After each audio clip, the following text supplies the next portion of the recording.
കേരളത്തിലെ പത്രങ്ങളിലൊക്കെ ഇടയ്ക്കിടെ റിസർവ് ബാങ്കിന്റെ ഒരു പരസ്യം പ്രത്യക്ഷപ്പെടുന്നുണ്ട്.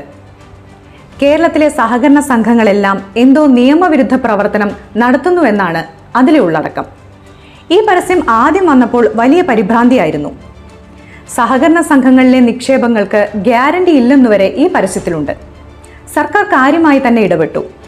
നിയമവിരുദ്ധവും അവാസ്തവവുമായ കാര്യങ്ങൾ ഉൾപ്പെടുത്തി പരസ്യം ചെയ്യുന്നതിൽ സർക്കാർ കേന്ദ്ര ധനകാര്യമന്ത്രിയെ എതിർപ്പറിയിച്ചു.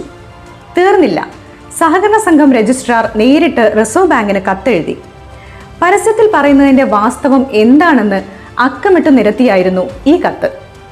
കേരളം ഒഴികെ മറ്റൊരു സംസ്ഥാനത്തിനും ഇത്തരമൊരു ചെറുത്തുനിൽപ്പും കത്തും പ്രതിരോധവും ഒന്നും വേണ്ടി വന്നിട്ടില്ല.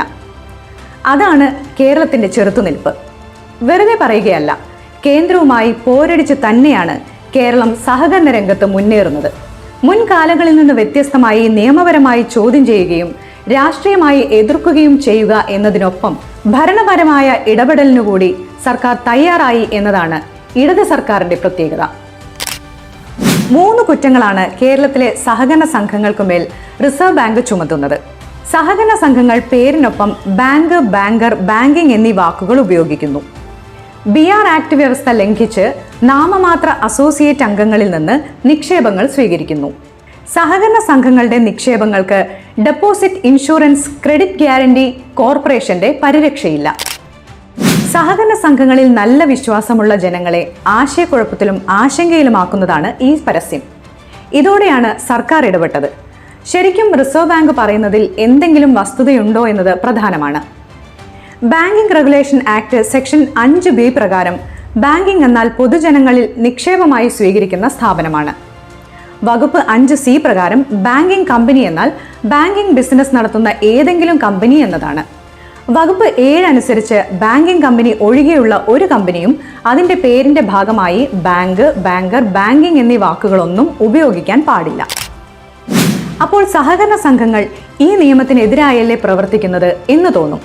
എന്നാൽ അങ്ങനെയല്ലെന്ന് രജിസ്ട്രാർ റിസർവ് ബാങ്ക് ജനറൽ മാനേജർക്ക് നൽകിയ കത്തിൽ കൃത്യമായി വിശദീകരണം നൽകിയിട്ടുണ്ട്.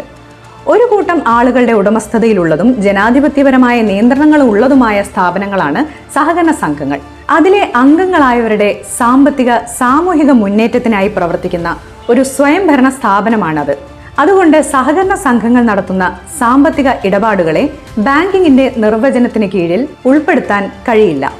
ബാങ്കിംഗ് റെഗുലേഷൻ ആക്ട് നൽകുന്ന നിർവചനം അനുസരിച്ച് ബാങ്കിംഗ് കമ്പനി എന്ന് വിളിക്കാൻ കഴിയില്ലെന്നും കത്തിൽ വ്യക്തമാക്കി. സഹകരണ സംഘങ്ങൾ നിക്ഷേപം വാങ്ങുന്നുണ്ട്, വായ്പ കൊടുക്കുന്നുണ്ട്, ഇത് തന്നെയല്ലേ ബാങ്കുകൾ ചെയ്യുന്നതെന്ന് സാധാരണക്കാരായവർക്ക് തോന്നും. അതാണ് പരസ്യം തെറ്റിദ്ധരിപ്പിക്കപ്പെടുന്നതാണെന്ന് കേന്ദ്ര സർക്കാരിനോടും റിസർവ് ബാങ്കിനോടും വിളിച്ചു പറയാനും ജനങ്ങളെ ബോധ്യപ്പെടുത്താനും സർക്കാർ ഇറങ്ങിയത്. എന്താണ് സഹകരണ സംഘങ്ങൾ ചെയ്യുന്നതെന്ന് രജിസ്ട്രാർ റിസർവ് ബാങ്കിനോട് പറയുന്നുണ്ട്. അംഗങ്ങളിൽ നിന്ന് നിക്ഷേപങ്ങൾ സ്വീകരിക്കുക, അതിൽ അംഗങ്ങളായവർക്ക് വായ്പ നൽകുക എന്നതാണ് സഹകരണ സംഘങ്ങളുടെ പ്രധാന പ്രവർത്തനം. അംഗത്വമില്ലാത്ത വ്യക്തികൾക്കോ സ്ഥാപനങ്ങൾക്കോ അവർ വായ്പ അനുവദിക്കുന്നില്ല. 1969 കേരള സഹകരണ നിയമത്തിലെ 59-ാം വകുപ്പ് അനുസരിച്ച് അംഗങ്ങൾ ഒഴികെയുള്ള വ്യക്തികൾക്ക് വായ്പ നൽകാൻ സഹകരണ സംഘങ്ങളെ അനുവദിക്കുന്നില്ല. മാത്രമല്ല, കാർഷിക മേഖലയിൽ ഏറ്റവും കൂടുതൽ സാമ്പത്തിക സഹായം നൽകുന്നതും അനുബന്ധ സേവനങ്ങൾ നൽകുന്നതും ഈ സഹകരണ സംഘങ്ങളാണ്, അല്ലാതെ വലിയ ബാങ്കുകളല്ല. അതിനാൽ RBI പുറപ്പെടുവിച്ച ജാഗ്രതാ നോട്ടീസ് സഹകരണ സംഘങ്ങളിലെ അംഗങ്ങൾക്കിടയിൽ അനാവശ്യ പരിഭ്രാന്തി സൃഷ്ടിക്കുന്നതാണെന്ന് കത്തിൽ വ്യക്തമാക്കി. സഹകരണ സംഘങ്ങളിലെ നിക്ഷേപത്തിന് ഗ്യാരണ്ടി ഇല്ല എന്ന പരസ്യമാണ് ഏറ്റവും ഗുരുതരമായിട്ടുള്ളത്. ഇത് പച്ചക്കള്ളമാണെന്ന് സർക്കാരിന് വിളിച്ചു പറയേണ്ടി വന്നു. ഇക്കാര്യം രജിസ്ട്രാറും കത്തിലൂടെ റിസർവ് ബാങ്കിനെ അറിയിച്ചു. വാണിജ്യ ബാങ്കുകളിലെ നിക്ഷേപത്തിന് ഗ്യാരണ്ടി നൽകുന്ന സ്ഥാപനമാണ് deposit insurance and credit guarantee corporation. അത് RBIക്ക് കീഴിൽ രജിസ്റ്റർ ചെയ്തിട്ടുള്ള ബാങ്കിംഗ് കമ്പനികൾക്ക് മാത്രമാണ് ബാധകം. സഹകരണ സംഘങ്ങൾ RBIക്ക് കീഴിൽ രജിസ്റ്റർ ചെയ്ത് പ്രവർത്തിക്കുന്ന സ്ഥാപനങ്ങളല്ല. അതിനാൽ സഹകരണ സംഘങ്ങളിലെ നിക്ഷേപത്തിന് ഗ്യാരണ്ടി നൽകുന്നതിന് പ്രത്യേക സ്ഥാപനമുണ്ട്. കേരള സഹകരണ സംഘം നിയമത്തിലെ വകുപ്പ് 57B പ്രകാരം രൂപീകരിച്ചിട്ടുള്ള ഡെപ്പോസിറ്റ് ഗ്യാരണ്ടി സ്കീം പ്രകാരമാണ് ഇത്.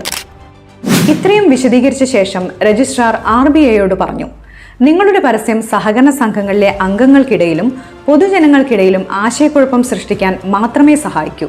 ഇത് നിയമവിരുദ്ധവും ജനങ്ങളിൽ പരിഭ്രാന്തി ഉണ്ടാക്കുന്നതുമാണ്.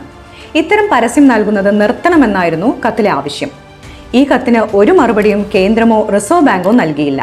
അവർ പരസ്യം ആവർത്തിച്ചു. വസ്തുതകൾ ജനങ്ങളെ സർക്കാർ ബോധ്യപ്പെടുത്തിയതോടെ ഈ പരസ്യത്തെ ഇപ്പോൾ ആരും മുഖവിലക്കെടുക്കാറില്ല. അതായത് ഇടത് സർക്കാർ പൊരുതി നിൽക്കുന്ന ഒരു സർക്കാരാണ്, സഹകരണത്തെ ചേർത്ത് നിർത്തുന്ന സർക്കാരാണ്. ഈ സർക്കാർ സഹകരണ മേഖലയ്ക്കായി എന്തൊക്കെ ചെയ്തു എന്നതിനെക്കുറിച്ച് പറയാൻ വീണ്ടും നമുക്ക് കാണാം.